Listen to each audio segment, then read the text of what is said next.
little buddies, welcome back. You are listening to your Boob Tube Buddies. Sorry, that was like Wayne's World. That's why I'm laughing so hard. I just did a really overdramatic countdown to us going on air, and it's backfired horribly. I was quiet all the way up until the Wayne's World reenactment. Anyway, we are so glad you are back for episode 2, Big Little Lies. Thank you so much to Mathis. If you listen to our awesome intro music, It was so awesome. Yeah, Kristin went to thank Mathis, who is original Boob Tube Buddy and does most of our editing. Yes. Went to send a compliment and say, that was so awesome, and instead... It auto-corrected to awful. To awful. Just to keep him on his toes, you know? So it wasn't awful, Mathis. It was awesome. Thank you so much. We love you, Stoic Daddy. Yes. Let's see. Housekeeping. We can't go forward without talking about the Oscars. Oh my God. Oh my God. What a train wreck. Moving on. It was so good, though. It was so good. I was being a nerd, and towards the end was like looking on Twitter to what people were saying about the show itself. But mine was a few minutes ahead because I like to fast forward through the DVR. And all I keep reading is, what the fuck? Did that really just happen? What in the actual hell? And I'm like, oh my God, something's going to happen. I can't wait. And then when it happened, I had the look of Emma Stone and Ryan Gosling put together. The like half amused, half, oh my God, oh my God. I had actually really fucking pissed because I set it to record. I watched a ton of it last night. Cut off. It cut off. The only reason I was able to watch it was because I didn't change the channel. I didn't turn off the TV. I noticed that it ended and it actually picked up on the news. And I got really lucky because I was so mad because it cut off and I was not happy. To segue that into what we're talking about, love Nicole Kidman's dress. Yes, but what was with her clapping? I know, you posted that funny meme. It looked like Jamie posted that meme, but what was so funny was I was already talking to Jason at the beginning because they all were clapping for something, and she goes to clap, and you can't see me do this obviously, but she claps and then takes another one and looks at her hand like this. And it's like... Like she's confused by clapping. And I was like, does Nicole Kidman not know how to clap? And then I get on BuzzFeed later and it's like, does Nicole Kidman know how to clap? We're doing an investigation. That's one of her secret things too. She's afraid of butterflies and a full clap. She's actually the Grinch. She doesn't know how to clap. Well, while we've got these mini bottles of champagne, let's clink to the drink. Yes, absolutely. Cheers, my friend. I had a huge migraine and bubbly and some others. Mama knows how to fix it. Yeah, she really does. Gives her some narcotics, some champagne. That's how we do things up in here. Hell yes. So this should get fun. If you don't already, follow us on social media. But not in life. Yeah, don't follow us in life. It's sad. It's scary. Go to boobtubebuddies.com. Yeah. That's our website. And there you'll find all the links to our Twitter, Instagram, Facebook, and iTunes. And send us stuff to boobtubebuddies@gmail.com. We will talk about it. If you want to talk about the show on air, we'll do an interview. We do all that shit now. Yes. I love that. We've really stepped up our game. We've got segments. Mm-hmm. Do you have any housekeeping? I don't, actually. I don't either. And like I told you, there was a bunch of stuff that after listening to last week's podcast that I wanted to talk about. Yeah. Well, one of them I actually just remembered was our friend Taryn, who read the book as well, reminded me that I had completely forgot that when they first go out to Tom's Cafe for their first like outing as girls or whatever. During orientation? Yes, exactly. They're actually drinking champagne and like other people see them and they're afraid they're being judged for it. And I feel like that was kind of a big part, and you'll see it in episode 2 as well where they mention they're drinking. So I'm not sure why they didn't introduce that to go hand in hand. Yeah, I don't know. That's a good observation. So, well, thank you, Taryn. Fucking Taryn. Beautiful listener. So let's go ahead and get right into our first segment. Let's dive into this. And our first segment is, you know who that is, right? Oh my God. And this is where we outline what do you call it? A backup player? A backup actor? A small bit role? Yeah. Who you might not know who they bit are. Role, yeah, that's perfect. And we're going to give you some info on them. Enlighten you. Without further ado, you know who that is, right? Oh my God, you know who that is, right? Oh shit. Nah, bitch. Okay. Do you want to go first or do you want me to go first? I'll go first. Can I shame you a little bit first? Please. I don't know. That's scary. I don't. Please, like I'm welcoming it. Absolutely. I welcome criticism. Last week, you chose Zoe Kravitz for You Know Who That Is, right? Everybody knows who she is. Some people don't. You're like, fuck, because I picked Nicole Kidman for you. Listen, I'm sure by the last episode, I'm going to be asking you if you know who Reese Witherspoon is, right? But you know what I was thinking is we could try like melding the game of it and giving like a really like 3 really old movies, and then we can say, oh my God, do you know who that is? That's like true. What movie that belongs to, or somehow evolving it. You love a good game. I do. I really do. And you know I don't. Well, I'll come up with it and you just play along. All right. Okay. You know who that is, right? Okay. So I picked the actress, Marin Dungy or Dungy? We'll go with Dungy. Right? Marin Dungy. She plays the sassy black detective, Adrian Quinlan. That's such a cop name. Adrian Quinlan? Yeah. Oh, I know. And I'm sorry, but she does not look like an Adrian Quinlan. Come on, man. No, sorry. Maybe was it supposed to be a man? And maybe they... No, I don't think so. Oh, I don't know. Well, it sounds like... Yes. Looking up her IMDb stuff, she has been in everything. Everything. Holy, I mean, I didn't specifically recognize her from a role like you did, but... What? Okay, so you have to understand why that stands out to me, though. Because... Like that they had her as, you know... As Ursula? Yes. In Once Upon a Time? Yeah. Wait, Once Upon a Time, right? Yeah. Why does that stand out to you? I guess just the different use of diversity in Ursula. I mean, here's my question. Why does Ursula have to be a big black mama? Well, yeah, okay, thank you. I mean, why does she? I know, why couldn't Ariel be Why couldn't, yeah, why, if they're going to switch it up, why make the villain the one, like... They cast Ariel as, like, this huge, fat woman with, like, facial hair, and, like, we're just changing it up. We're changing Hollywood standards. Exactly. The average woman is this size. Well, that was the role that Kristin knows her best for, her work as Ursula. But surprisingly, she's been on, actually, like, good shows. Okay, I see what you're saying there. She was on the movie Ed TV. Mm-hmm. She was on the show, the show sucked, Alias. She was in Deep Impact, King of Queens, Malcolm in the Middle. She guest starred on Seinfeld, Friends, Curb Your Enthusiasm, West Wing, ER, Living Single, Murphy Brown. This woman doesn't age. She had like a one-way ticket to the 90s. Like... At one point, she was on 3 of those shows at once. Really? Yeah, she was on King of Queens, Malcolm in the Middle, and Alias, all in 1 year, I believe. It's impressive. And that's just like half of the stuff she's been in. I stopped writing it down. Yeah. But good for, like, what a career, right? Oh, yeah. Because it's more about having constant work, right? Quantity, not quality. Oh. I'm just kidding. I actually love the stuff she's been in, so. But I'm really proud of her. No, she's great. I would love to be her friend. So that was my person. Go, girl. You go, Marin Dungy. You go, Marin Dungy. Mine is David Monahan. He plays one of the dads, like the 2 dads that are married.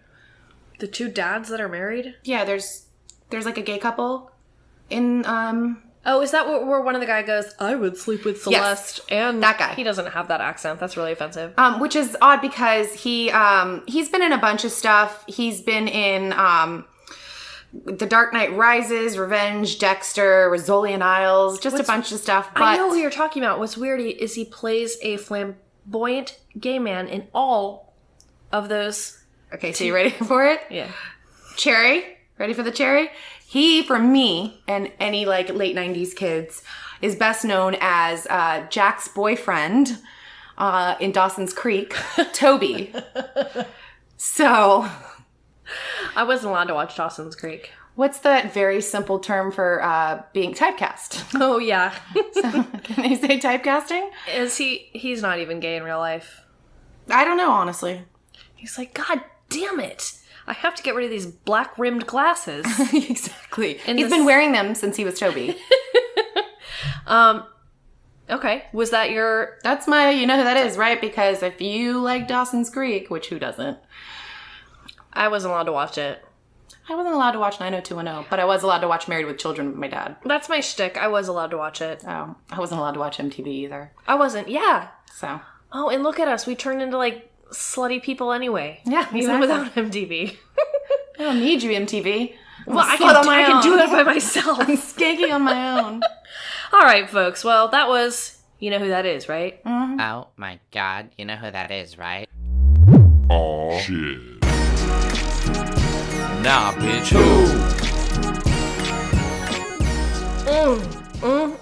Just as Kristin was saying. Let's get into this show. So, same gay opening. I guess my theory was wrong. Well, no, you said might be an intro. Yeah, but I was hoping maybe it was just an intro for the first episode, and then they would just not have that huge long opening and just have the the title with the waves crashing in the background. Yeah, and I'm surprised they actually don't have like the ambulance lights in the background. It's good, it's so old fashioned to have that long opening, especially for an HBO show. It definitely is. I like the music. I love the music, and it was love good the in last music. episode, but they really highlighted this The episode with that. soundtrack is awesome. Yes, in this that song they play it several times. fire song, or Leon whatever. Bridges, Yes, Coming Home. Mm-hmm. That song, so good. all the music. So yes, I totally. I'm a agree big with fan you. of DJ Chloe too. DJ Chloe. Yeah, her with her soulful taste in music. I want to meet that girl when she grows up. Woman. We see that girl in the blue dress again. Somebody's having sex, and Madeline wakes up. So again, don't really know what's going on with the girl in the blue dress. Was the girl in the blue dress Madeline? Don't think so, because it's dark-haired person. And who was Could that? be Harper, could be Jane, could be Now the clip of the teacher. the clip of the sex scene, you just see a couple like beautiful breasts. Yeah. When you first see it, I'm thinking, I don't know who that is, but those are definitely Nicole Kidman tits. Are they? For sure. Which we will get into because... Isn't it really weird how she claps her tits? Great. She's got those red acrylic things on her tits, and She claps them backwards too, and I saw confused. Perry really... Alexander Skarsgard wrote that in. He's like, can we ad-lib?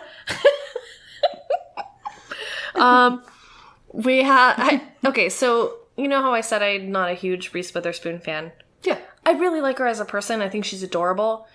But the acting, when she is talking about the ocean and Chloe comes up to her, I don't know if that's the writing but that's cringeworthy, that scene. It was very Hallmarky, cheesy, like, maybe there are monsters. Yes, right. In this, again... I wish it would have just continued. Maybe they'll come to get you at night. Maybe you should sleep with one eye open. Just annoyed it. And Chloe's just like... lots of the same sort of cuts, like the last episode between... It's a very the artistic areas. show. Although I do think this episode was more honed in. Yes, it absolutely was. And we got big some highlight. openings to be able to talk about some things. Yes, like Celeste and Perry, I think, were hugely highlighted. I'm so excited we could actually talk about Nathan this episode. About Nathan. Yeah. We really, yeah. How gay, though, I keep saying gay, I need to stop using that word. Retarded is the word I should be using. That was my favorite thing ever. Out of all the words you can use, do you use retarded? Like, no, I'll use gay. You can't use gay either. I can't use gay. I have to or use one of retarded. them. No, I'm just gonna stop. And we're officially off the air. This will be our last episode. It's so... Listen, if Madeline can say cunt, we can say retard. Okay, it's so cunty because she's like, Ziggy, what is our mantra? Every day we're gonna be so great. Every day we're gonna be so great. Like, what kind of... Brave. Oh, brave? Brave. I thought you were looking at me like, don't correct me. I know this. Like, I thought you were really meant it. I was like, Every day we're gonna be so great? You're gonna be so great, like every day. That's the mantra? Ziggy, are we being great today? Oh. Brave. Mom, you're so fucking retarded. Bad for him though. Like, this poor little boy, so nervous to go to a new school already, and like, I know. And he keeps asking, why did we move here? And she doesn't have a good answer. she has that canned answer that he That he makes fun of, yeah. And right after that scene, you do get, was it the principal saying she was running from something? Alluding to Jane? Somebody says Jane was running from something. I love Madeline on the phone. This whole episode, Madeline, again, is my hero, and everything she she's got says. She's got the funniest lines. I know, that just kind of like shock you, and you're like, oh my god, that was great. She does all these things that maybe you can get away with in Fancy Pants Monterey Jack. Exactly. But I'm pretty sure if I said half the stuff she said in Orlando, Florida, like calling people cunts and can go fuck yelling themselves on the head. Yeah, and her daughter's like, right on the head, huh? Right on the head. What does that even mean? Avenue Q, man. This is a huge deal in this town. Huge deal. Very controversial. I'm trying to put on Hamilton here. Oh my god. It's so stupid. And that we get this Perry and Celeste spotlight. And Perry apologizes about, what was he apologizing about? The Ziggy thing. About freaking out. And then you find out and he refers to it being the night before. So you find out, I didn't realize that orientation was the day before. I thought it was like orientation and then a couple weeks later school started. But I get, maybe it was a change or maybe I just don't remember in the book. But apparently it's like within 24 hours, day one happens. It's not like they have time to... Yeah, and he's very upset about this misunderstanding about him not being able to go into the class about him after not going he has into just the apologized. After he's just apologized, and she mentions she caves, which is what you do when you're a domestic violence survivor.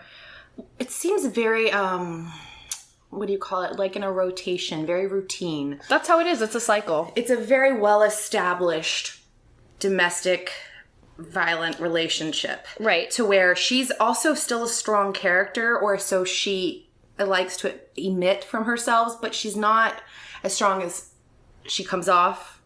Does that make sense? And it's just a routine. It's your classic routine of the apology, the abuse. It's all. It definitely didn't just start. You can tell it's been happening, and she's aware of it, and she's questioning herself, like, do I like this? I think I like part of this too. And I think I feed into it too. Yeah. Which is an interesting she's like, well, I also hit him back, so doesn't that make me equally as guilty? Well, and she says that scene with her and Madeline at the bar. Yeah. She says that she thinks that he fights so that they can have the sex, and she thinks that maybe she starts the fights too. Exactly, and that they actually, they almost start the fight so they can have sex, and he likes it, and she almost likes it too, and Madeline's like, that sounds twisted, but fun. Yeah, and I do kind of like the approach where we don't, certainly she is being abused, and she's a victim. We see those horrendous bruises all over her, but they're not making it so black and white. They're making her have her, which is they're good, making it messy, because that's how it is. Saying domestic violence there's ever an excuse for it, because there absolutely is not, but everything is not black and white, right? And I like that they approach it from that. I do too, and I like that they don't make her appear as this meek damsel woman, because that's not what abuse looks like either. Because people comes in all shapes and forms. Yeah, exactly. I'm gonna get off my soapbox here, but let's see. Oh, we learned her nickname is Sparkles. That's what I was gonna say. It's gonna be a good year for us, Sparkles. That was her stage name when she was stripping? Like, what is that? I don't know, but it's honestly what I would like to start out each episode now. It's gonna be a good one, Sparkles. What's our mantra, Ziggy? Mom, please don't. It's gonna be a good one, Sparkles. We are going to be great, Sparkles. We get this, the Amabella birthday invite debacle. Yes. And this is Renata sending a message. Renata sending a message. Oh, yeah. And then, actually, they go to yoga. Jane and Madeline go to yoga. Really quick. That invitation. So ostentatious, right? Mm. Amabella's mug, huge on that pink invitation. So fucking stupid. It's very Renata and... Oh my god. But yes, the yoga, and I love them talking in there. Reminded me of that Sex and the City episode. Mm-hmm. And then, of course, Bonnie and Nathan in the back. God, they're insufferable. I just like the lady who pretty much told her there's another class like this where they can talk, but it's a premenopausal class. It's fucked up. And what does she says? To get laid, bitch. She tells her to get laid. Is that what she says? She's like, get laid, bitch. Bonnie's body, though, huh? Oh, yeah. Well, I don't know if you know Zoe Kravitz, but her body is... Oh, isn't that the actress you introduced last episode? I know. You're welcome. But that whole scene, God, We man. drank a bottle of wine last night, so I had to get the toxins out. Like... And can't you picture yourself as Celeste or Madeline, like, how annoying that would be to hear that? Because... I would just stare at her straight. You know that emoji that's like... dashes for eyes. Yes. that would be me. And then also yoga makes you fart. So I would not want to be in yoga like with my husband. No. Although she's an instructor, so maybe she doesn't fart anymore when she's learned to contain it. When she yogas. She's like perfect, and then she's like, I'll be right back. And then she just goes into another room and she's like lets like a long Peter Griffin type fart out that just goes forever. Namaste. Namaste. These farts are gonna namaste in my ass until I find another room to let it go. I don't like this teacher. Oh, the school teacher or the yoga teacher? Sorry, both. But I meant the school teacher. Oh, what's that movie where the teacher is high on something and is like putting the paste all over her mouth? Billy Madison? Yeah. This teacher is so... she's babying that. She's definitely, I don't know. I agree. Agreed. And that is not a hippo. That is a brown toad. I was going to do my, oh my God, you know who that is, right about Harry. About Harry the hippo. But he's been there for 10 years, Harry the hippo. There we go. He's there to make all the kids feel good, and they're all going to get a chance to bring Harry the hippo home throughout the year. And you also find out that the kids have to do a family tree. Which poor Ziggy don't got a daddy. I feel like that assignment isn't really appropriate anymore in this day and age. Like half the people don't know who their daddy is. I mean, you got to do a zip code check and then decide if that's the best course of action. I mean, maybe not a family tree, like something that's growing. Maybe the teacher's like, okay, so I've already alienated Ziggy. What is the best next project we can do to alienate this kid? Yeah, even further. Even further. And kids, if you don't know who's on that side, you just go ahead and turn that part of the tree brown because it's dead and dying. She's the one who handed out the invitations. Yeah. And she walks up to Ziggy and she's like, and none for you, Gretchen Wieners. Perry, about the fucking first day of school. If I would be like, come on, man, get over it. I loved Nicole Kidman's reaction, though. The lack of give a shit that she had because, again, different type of women would be so scared at anything that might upset that person. And she's got that strong, like, I don't care. He's a little bitch about it. He is. You wanted that moment all to yourself. I would never want to see him have a cold. He scares me a little bit, though, when he's, like, coming in close to her. He was a good... Because he's already a big guy, but that was good casting. Because as he's approaching her, I felt myself like, oh yeah, that would be scary. Very. And I'm more scared of him in that role than I was as him as a blood-sucking vampire in True Blood. Oh, as Eric, he's charming as hell. Exactly. But yes, yeah, because Eric is all about control, and Perry has no control. Very lack of control. He feels like he does. He wants to. He's craving the control. And in turn, he just loses it all the time. That slap sounded... Sorry, burp. Sounded... No, and then, then she slaps her back and then throws her against the wall, and then they have that really short, hot 3-second sex. Yeah. But, so at first I'm watching, I'm like, oh yeah, this looks good. But then I watched it twice because I wanted to watch it again. Yeah, I mean, why not? It didn't look that hot. It's kind of...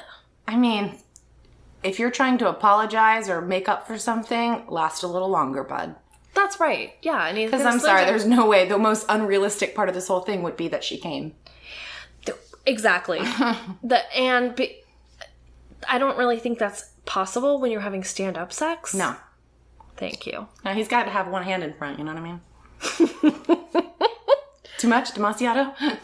No, I like it. It's factual. So, men, after you slap your wife, if you push them up against the wall and have stand-up sex with them for 3 seconds and she comes... That's bullshit, so at least it's not real. We have an explicit warning on this, right? NSFW. Exactly. Did you already say that? All right, guys. Let's go ahead and get the kids out the room. We're talking about spousal abuse and... Clit stimulation? Yeah. We get that short scene of Renata at her house. They really, really don't make you want to like her at all. I thought they were going to at first more soften her. Me too. But I think that might not be the way they're going. Yeah. Which is a shame because they're really rounding out the rest of the characters. So it seems kind of strange to have one character that is so Unless they just go back and forth, where next week we're like, oh, well, so they are softening her. And then the next week we're like, oh, they're not. So we'll find out. This is where they get in the car and you find out that Ziggy is not invited to Amabella's party. Right. And, but then they go to dinner and you've got that. And I hope that's kind of a weekly thing where they kind of have the round table at Madeline and Ed's house. Yeah. With Abigail and Chloe. And I'm sure your favorite part is my favorite part, where Chloe talks about how the little boy at school got a boner from Barbie. Yeah. That was so great. It seems like a very formulaic dinner for them. They sit around. Madeline's angry about something. Yes. And then she's getting worked up. Abigail says one snotty aside, and boom, she's out the door. But I already feel myself like, oh, you guys. Right. Like it needs to have Seinfeld music at the end. When I'm really angry like that, I do that too. I run. I retreat. Because it's like... Me too. Now, if I were retreating to that backyard, I would be retreating all the time. Oh, yeah. I would pretend to get mad just to go outside. But instead, I go to my disgusting front yard where traffic's going by 1,000,000 miles per hour. It's not nearly as idyllic or calming. I go out my backyard and my neighbor talks to me, so... Oh, no. I literally cannot go outside my backyard. 6 a.m. I go, yeah. Oh, man, my backyard is covered with petrified pug poops that no one cleans up. Well, that sounds like a fun Jurassic Park. Yeah.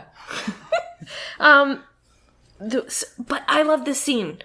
This was such a good scene. Adam Scott. This was a good episode for Adam Scott. Oh my God. There's 2 huge scenes. I love what they made Ed and what Adam Scott has made Ed as a character. And Agreed. It's really great. I like how they fleshed out his personality. I will say though, she's angry about all this stuff, so much. And as a woman, you get it because it's all our brains. There's so much in there. Mm-hmm. And it's not just one small issue, but he's honed in on this Nathan issue. Well, it's got to hurt the ego. I'm sure it does. But for me, if he said that to me about, is Nathan your number one? I would be like, good God, man, this is so selfish of you to make this about you right now. Mm-hmm. First of all, no. And second of all, I am so upset about things you can't even wrap your head around because you are a man. I had a child and was left by my husband, and now I have to see him being Father of the Year. Well, that's why I like how they kind of unfolded that later.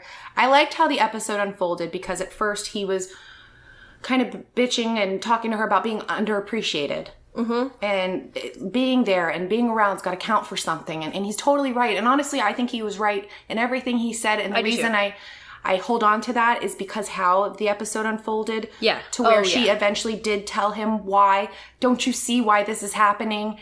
And then him ultimately literally taking those words and sticking up for her about it. Yes, yeah. And almost as if she was able to tell her side through him. Yes. Without looking like just this bitchy, depressed, bitter ex-wife. I mean, And I like how that unfolded. If that was the only conversation they had, I would be like, well, I really want Madeline to stick up for herself and say, listen, this is why. But it did happen, so yeah, I was pleasantly surprised. He's wonderful. Oh, and I like that, at first you might think he's a little bit wimpy, but he's not. He's not. He takes his own. He tells her, like, shut up. Yeah.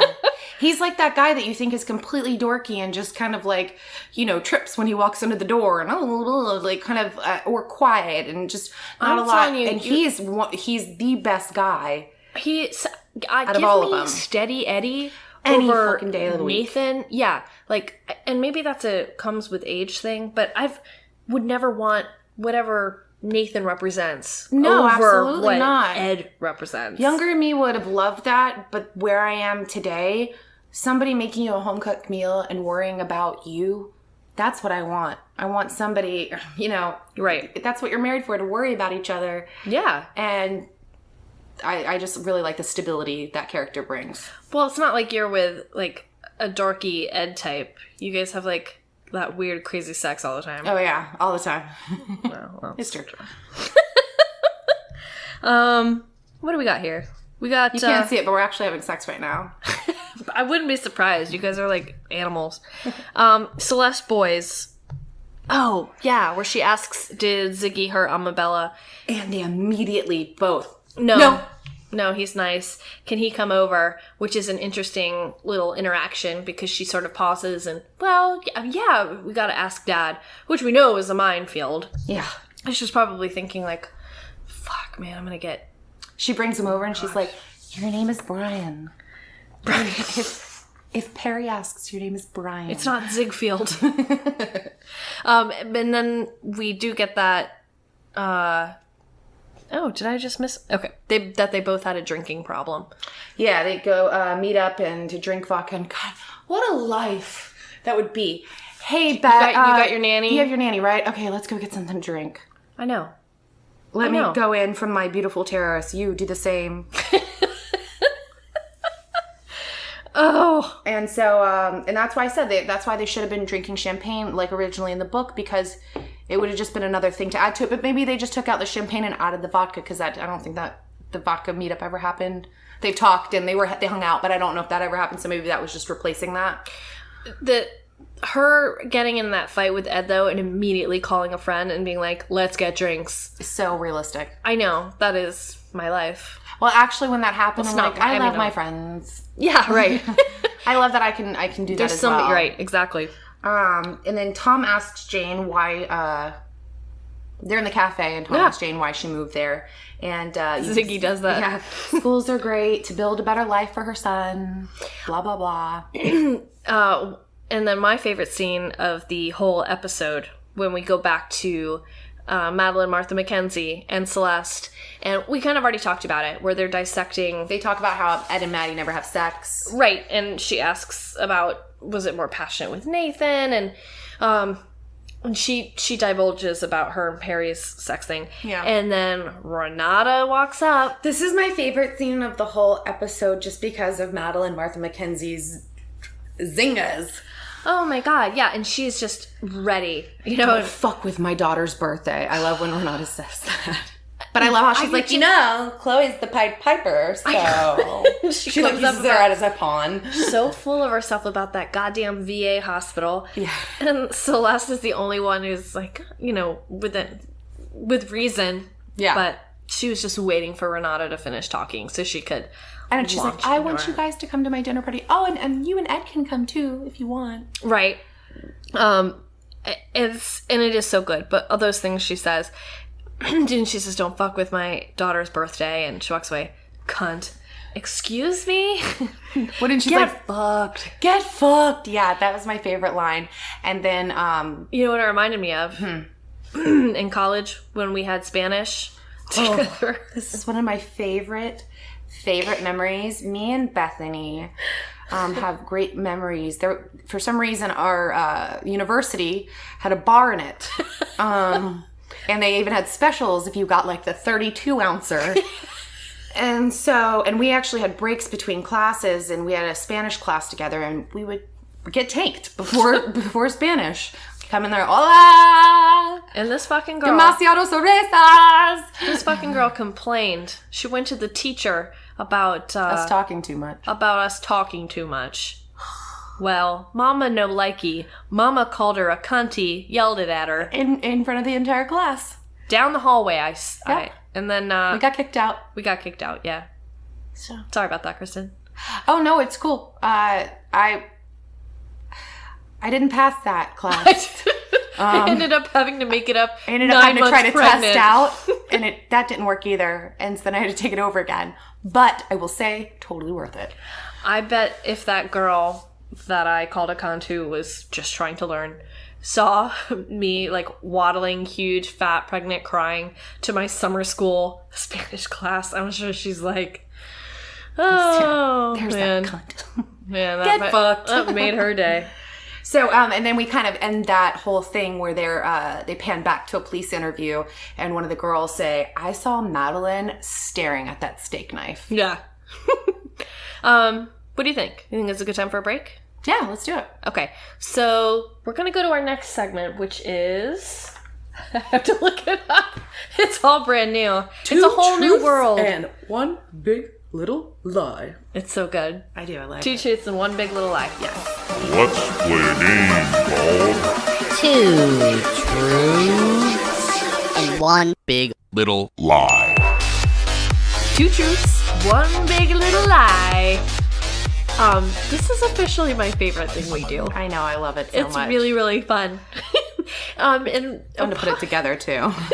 apologies, listeners, about my clunky movement from segment to segment. I think you're effortless.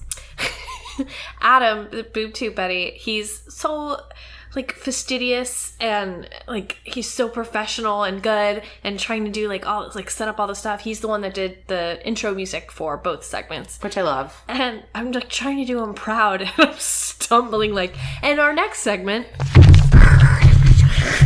As the microphone drops. sorry. Okay, do you want to go or do you want me to go? You can go. I picked Shailene Woodley. Okay. And I know I said that I wasn't a huge fan, but I don't You know don't why have I to be a fan to make up a lie. I don't know why I said that. I like her. She seems like a nice girl. She was in Degrassi, right? I didn't see that on her IMDb. She was in Descendants. She was. I thought she was in. Oh no, she was in Secret Life of an American Teenager. That was her or something. breakout role. Yeah. Yeah. Okay. I knew it was something from Freeform or ABC Family or some shit like that. And also, I didn't realize how much we had in common. For instance, Truth 1.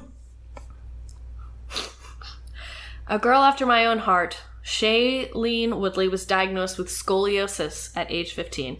I was diagnosed at 12, but that's okay. No big deal. Not a competition. She was put in a chest to hips brace to stop her spine from curving further for 2 years. Chest to hips brace. Obviously a big draw for the teenage boys at the time. I was gonna say she was 15 when she was diagnosed. Yeah. Oh. She was like Romeo and Michelle. People like put magnets on her back or something. Yeah, I know. It was plastic. Oh, okay. Truth 2. Talk about a sexy Shailene Woodley. She was actually offered the part of Anastasia Steele in 50 Shades of Grey, but in the end turned it down. Still self-conscious about the scoliosis, maybe, eh? Maybe.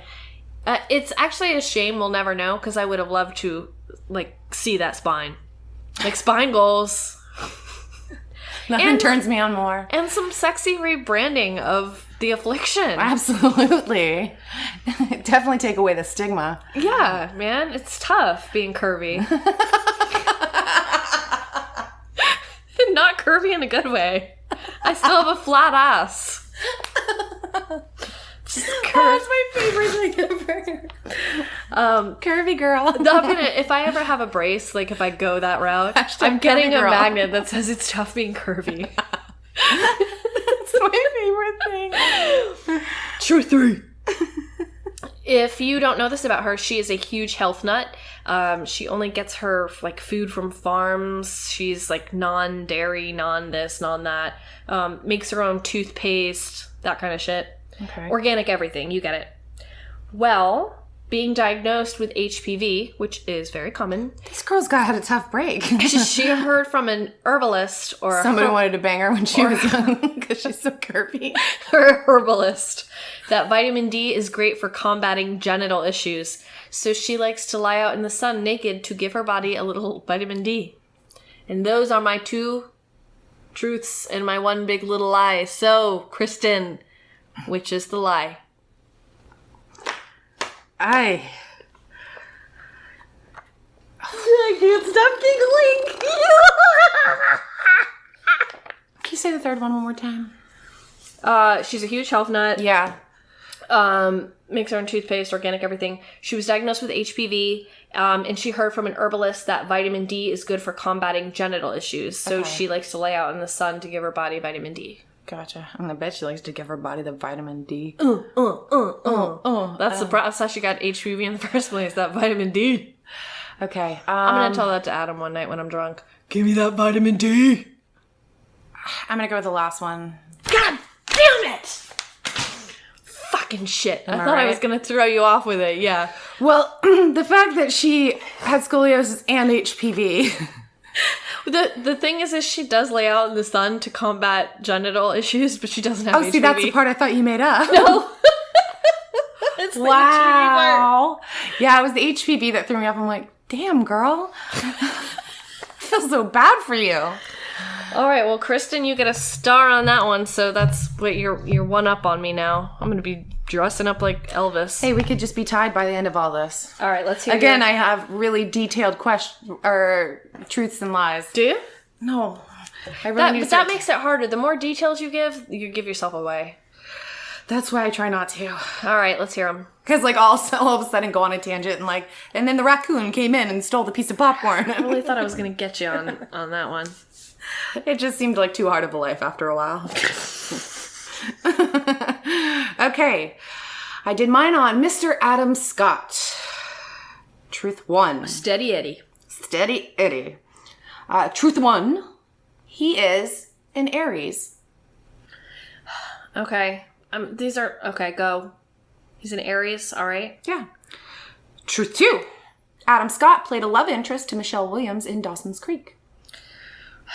I'm never going to get this. Truth 3. Adam Scott did a 4-episode stint on Boy Meets World. He could very well be any other sign, you know? He could be Aries, he could be... But I feel like we don't know many Aries. I feel like you would have picked a different sign if you were going to lie about that. I think that's truth. What was the second one? He played a love interest to Michelle Williams on Dawson's Creek. I know that's true. What's the third one? He did a 4-episode stint on Boy Meets World. That one's a lie. Okay. That's what I'm saying. Final answer? Final answer. You're wrong. I lied about the Michelle Williams things. I don't really know. Is he not Aries? He's never been on Dawson's Creek. It was stuck in my mind from my, oh my God, you know who that is, right? What did you think when I lied? I'm like, I know that one's the truth. No, and so did you ever watch Boy Meets World? Yeah. He was Griff.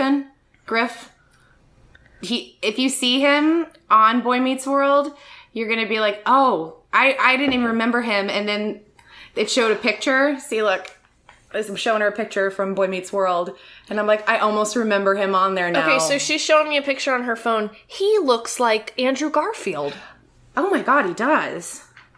Look it up, peeps. That's crazy. Speaking of looking it up, you told me to rewatch the first episode of Yes, Little I Lies. have a note on that. Oh, okay, well, chatting like bitches do. All right. Bitches be chatting. That's what my daughter says.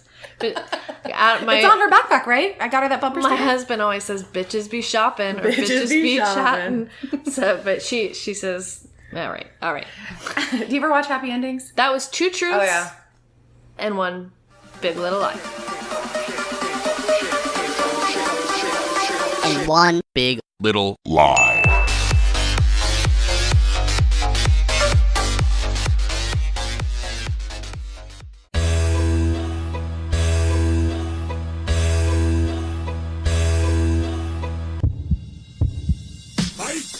Oh yeah.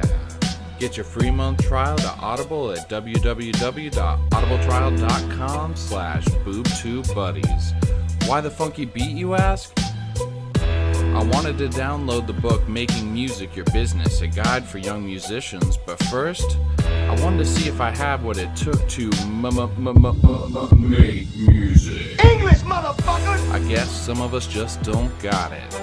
I'll stick to podcasting and never do anything like this again. Seriously, swear to God I won't. If you go to www.audibletrial.com/boobtubebuddies, it's a free month for you and money in our pockets. Over 180,000 titles to choose from, like Making Music Yo Business, a guide for young musicians. Drop the beat, little buddies.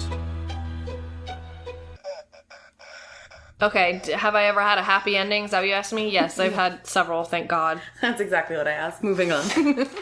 So the lines are drawn. You ever had a happy ending? Can you tell me what that's like? What I'd be does like, that oh, mean? honey. What does that mean? It's when you orgasm. What does that mean? I would pause this and like immediately like, oh my God, there's something terribly Guys, wrong. we gotta go. I have to have a talk with her. This is it. Podcast over. Boob Tube Buddies are done.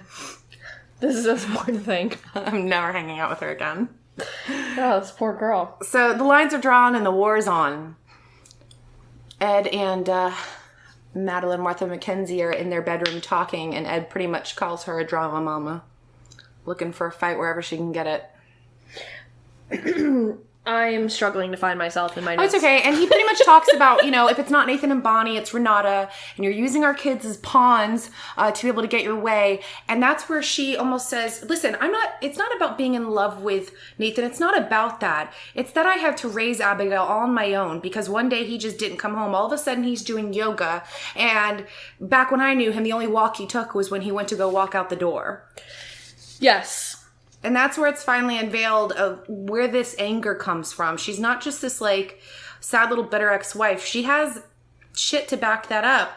When Abigail was a baby, Nathan walked out, didn't come back for another 15 years and now has another family and another child. And he's like a health nut and he's the perfect husband and he's always around. And she's trying to kind of explain that to Ed. Yeah.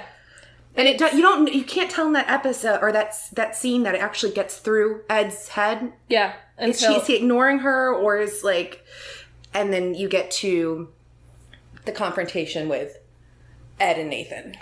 I do love the birth control. Yes. Where Madeline sees that Abigail has birth control and finds out that Bonnie is the one that took her. Again, she is completely 100% right in this whole thing. Oh my God. In the way, honestly, the way she handled it with Bonnie, Zoe Kravitz, that was good acting. Oh, absolutely. The shame, like, immediately she's like, I'm sorry. Yes. Like, and you could see, like, she was about to cry and the terrible judgment call taking her to Planned Parenthood. Not calling the mom first. Oh my God. It would be so much worse if the stepmom did that that is such a rite of passage to deal with the issue of sex with your daughter, especially, your first daughter where there's already this sort of...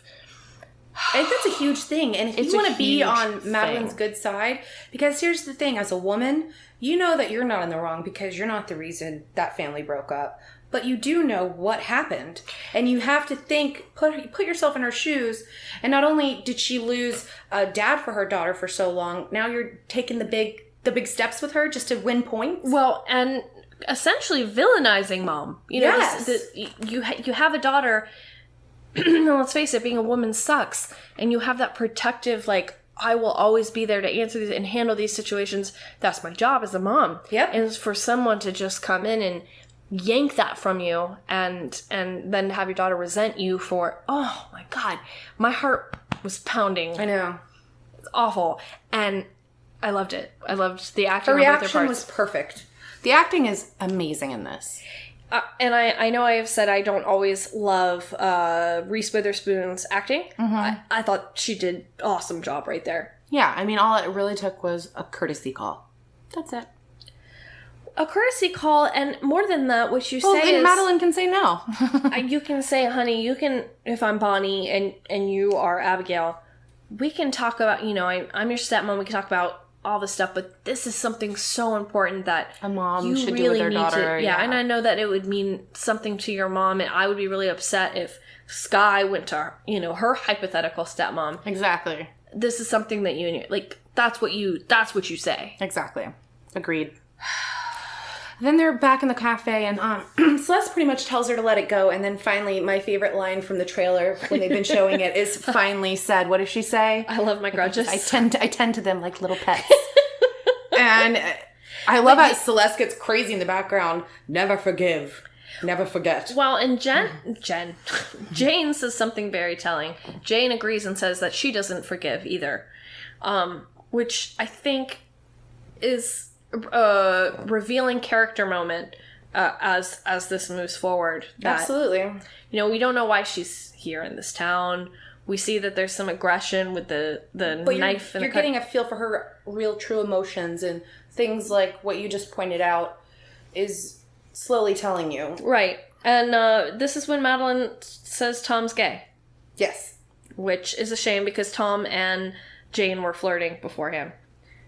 And then, I'm sorry, this awesome scene with Nathan and Ed. This is my favorite, I think my favorite part of the whole episode. I already said that about before, but I know I did too, and then I'm like, this is my favorite. This is like, I love, like, I was hypnotized by Adam Scott's, like, whole... good. I just love how he walks up, though. Oh, so dorky. His door, but it's a very, I can never find...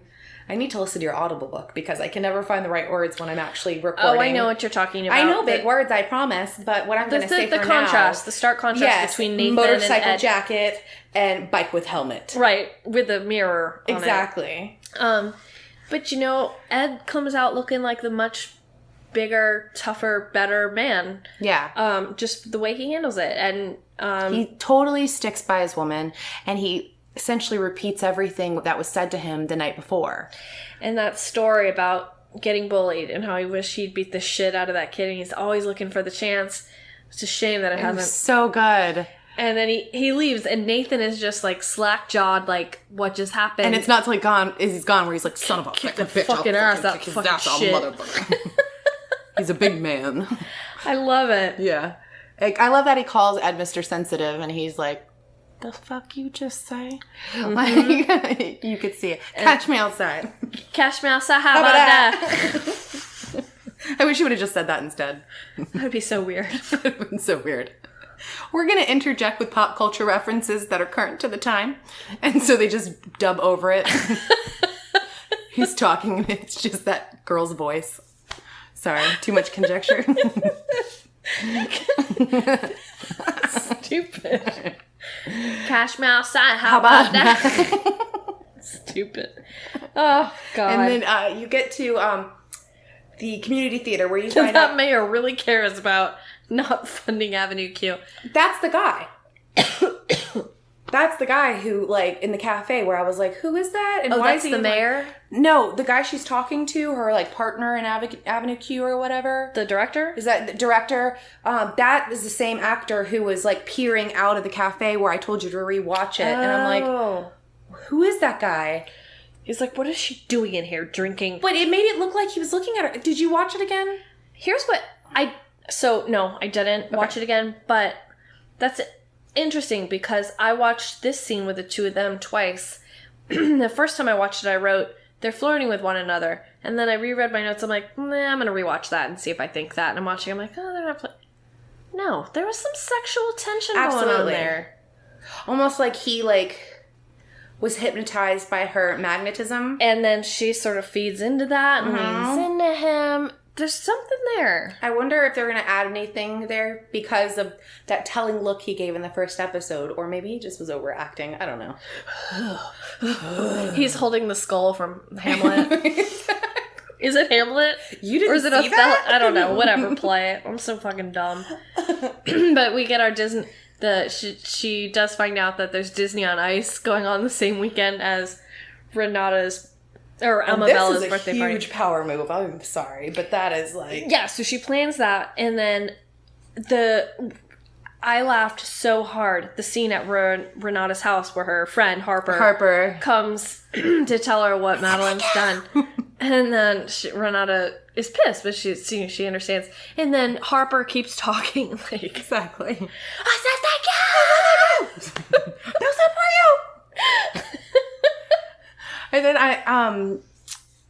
and again, in very artistic fashion, you get a dreamlike sequence that kind of starts with Renata screaming and then goes to Jane screaming on the beach. And her kind of working out and dancing. Yeah, and then shows kind of Annabelle and Ziggy smiling at each other, and Amabella and Ziggy smiling at each other in the classroom. I was so scared. I was like, oh God, what's happening? Yeah, I didn't know either. And then all of a sudden, next thing you know, there's this like huge parent-teacher conference with all the parents, and they're accusing Ziggy of sexual harassment. So fucking dumb.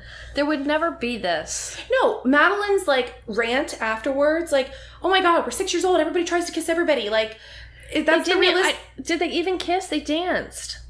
Yeah, I thought he kissed her. It doesn't show it, but they said he kissed her and they were calling it sexual harassment. Chloe and Sky put on this beautiful song. They want everyone to love one another. Amabella was happy with it. Ziggy, it's so cute. She seemed into it. She did. Thirsty. She seemed thirsty. Girl wants that D. Listen, maybe she shouldn't wear that outfit. She wants that Ziggy D. If she doesn't want Ziggy walking up to her. First grade victim shaming. She looks anemic, that Amabella. Mom needs to give her some leafy greens. I know. She needs to lay out and get that vitamin D for her, her HPV. Our listens just completely plummeted. Everyone has HPV. It's fine. Celeste on the phone with Perry. That body, though.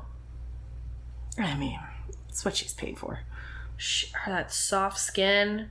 She looks like a porcelain doll. There's beautiful Nicole Kidman nips. Two things that hasn't changed in her family. A, her beautiful skin. Over years, she just has this beautiful She's not laying out getting her vitamin D. And her husband's haircut. Oh, God, that haircut. Keith Urban. It's like the secret to her youth. So the moment he like shaves her head, she like all of a sudden turns into the old woman from Game of Thrones. Or like Tangled. She turns into the Red Witch. It's all because of Keith Urban's hair.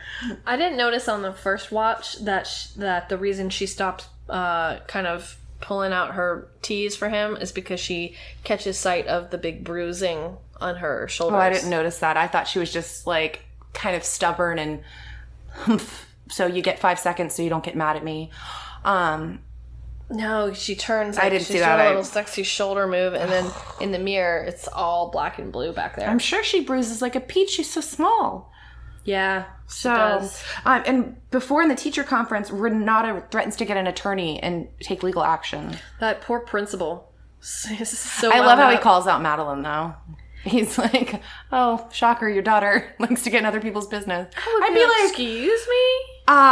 What?" Do you want me to get Steady Eddie in here? Because trust me, do not make me get Steady Eddie. Don't you love earlier in the car? Madeline tells Jane that she literally refuses to work more than 20 hours because she wants to. I love that. What did she say? She wants to like balance the act of like for working moms, where she can shame like both sides. Yeah, it's amazing. So like I love how they fleshed out this character because they're making it so good. I agree. She's my favorite. Oh yeah. Jane crying. I cried. It's sad. It is sad. She's just so stressed out after this, and Madeline, who is not like that, comforting her, which made me cry even more because Madeline has no idea what's going on with Jane. And then, Ziggy sees it. And then Madeline and Chloe in the car, and she's playing that, like, she ends up playing that beautiful song. But I love how kids take things so literal. Like, well, that's what happens when you and Dad make up. I know. You dance and you kiss. Which we see that later in the episode, they dance. And it is so sweet. And that's awesome. I was just telling Adam and I went on a date this weekend, and Lila was like, "Why do you like your dates?" I was like, "I get so excited to go out with Daddy."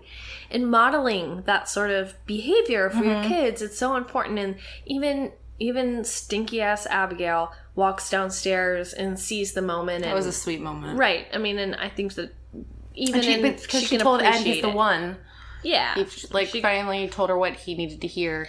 Again, I cried when Ziggy tells Jane that he overheard a mom call him a monster. Little monster. But the way she reacts when she's like, "You are not a monster," I was like, well, don't scare your child. Well, and it makes it seem like, has he done something that's monstrous? Like, why is she so quick to go, you don't, like, fuck, there's nothing wrong with you. She's like, Ziggy, there's nothing wrong with you.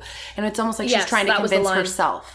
Yes, exactly. Because I'm thinking, well, I don't know if my kid was like, somebody call me a monster. I wouldn't have that reaction because I know my kid is not a monster. Exactly.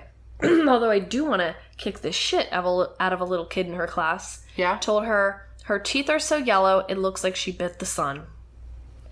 I'm going to find that little boy and Where did he learn to say that?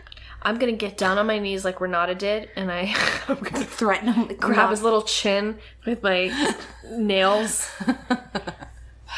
Motherfucker. All of a sudden you turn into like Angelica Houston and yeah, witches. Right, exactly.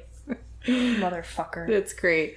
And then finally you get Maddie has that sex conversation with Abigail. It's just a really like original kind of one-on-one that you would have. I have to say I disagree with her though. What? Where she says, out of all my friends, I never met a friend that said, if only I'd had sex sooner. I definitely felt that way. Really? See, I agreed with her. I was like, I don't... I was like, why did I wait this long to do this? This is awesome. And you're like, and then my 9th birthday happened. I could have been, and now I could have been doing this the whole time. I look back in high school. It's like, why would I should have been doing that with everyone. I think that would have definitely got you far. While I was young and thin and beautiful, and you might thank God you didn't, because you might ended up having to lay out. Oh, for my HPV to get my vitamin D. Yeah. Vitamin D to the genitals. I thank God we're almost done because to the genitals. And then my favorite part of the whole thing. Any episode that ends with masturbation. Yes, Celeste rubbing one out for Perry. Mm-hmm. I did want to tell you that after you told me about Reese Witherspoon's dress line, that beautiful yellow dress, is that one? I'm assuming. Yes. Oh. They're so pretty. I know. I love those dresses would look great on you. I would love to have that closet. Are you kidding me? That's my gift to you. Her closet. Yay! That's what the winner gets. Adam and I are homeless, and I'm like, but I had to get her this. What are they called? Down draper dresses. I'm gonna have to put a second mortgage on my house. Well, you told me you would get them for me, so sounds like a you problem. Well, that's it. We're done. Elfine. Until next week, do you have anything you want to add? No. Do you know what happens next Sunday? Next Sunday is when... Feud. Oh, yeah. Feud premieres, which you and I will also be reviewing. We're going to be doing back-to-back podcasts. It's going to be so good. We're going to be so drunk. So I feel bad for the second episode towards the end. Yeah, you'll find out which show we like better. We do Big Little Lies second, and I'm like, you know who that was, right? Jessica Lange. No. She was in King Kong. Oh, God. Well, all right. Good night, little buddies. Good night, better.